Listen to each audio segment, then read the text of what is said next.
Moyen-Âge, l'aspect sociétal des civilisations se renforce. La communication crée du sens et de l'ordre, que cela soit sous forme écrite ou orale, et sert à la compréhension entre les groupes et les personnes. Il est difficile d'estimer combien de personnes savaient lire au Moyen-Âge, car il y a très peu de témoignages ou d'écrits à ce sujet. Ce que l'on sait cependant, c'est que la classe du clergé était celle qui écrivait le plus. On peut facilement dire que c'était la classe qui savait à la fois lire et écrire. Mais était-ce le cas de tout le monde ?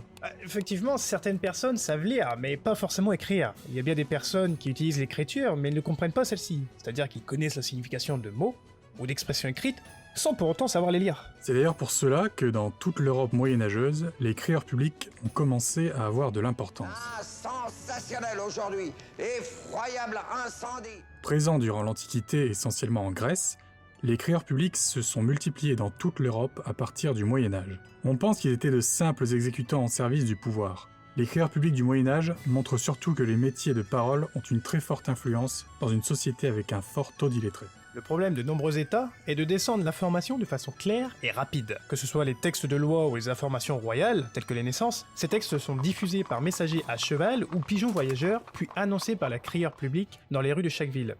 Il est difficile d'estimer en combien de temps l'ensemble du royaume était convenablement informé, mais on estime qu'il faut environ 3 semaines pour que les ordres royaux soient transmis à l'ensemble du royaume.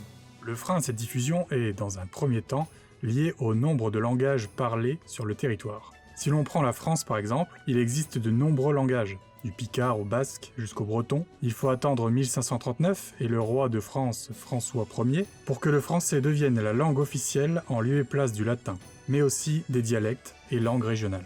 Par ailleurs, la poste Metzger est considérée comme le premier service postal international du Moyen-Âge. Au XIIIe siècle, la confrérie des bouchers a organisé un ensemble de services de courrier à cheval. Quand le coursier arrivait à destination, il annonçait son arrivée en utilisant un corps postal.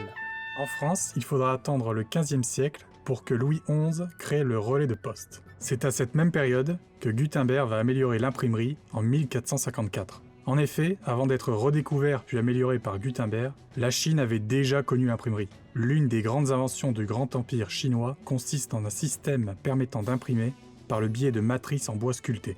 Gutenberg va apporter quelques changements et améliorations à ce processus, en utilisant notamment des encres à base d'huile, du plomb à la place du bois, ou encore un système de presse inspiré de celui de la presse à raisin.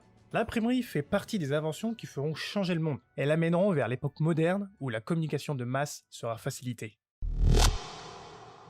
Merci d'avoir écouté cet extrait du podcast Come and Back. Pour avoir plus de contenu de ce genre et nous montrer votre enthousiasme, le combo s'abonner pouce bleu est clairement fait pour vous. Pour aller plus loin, et si une âme d'explorateur sommeille en vous, sachez qu'il est possible de nous rejoindre dans nos aventures à travers les époques et les continents.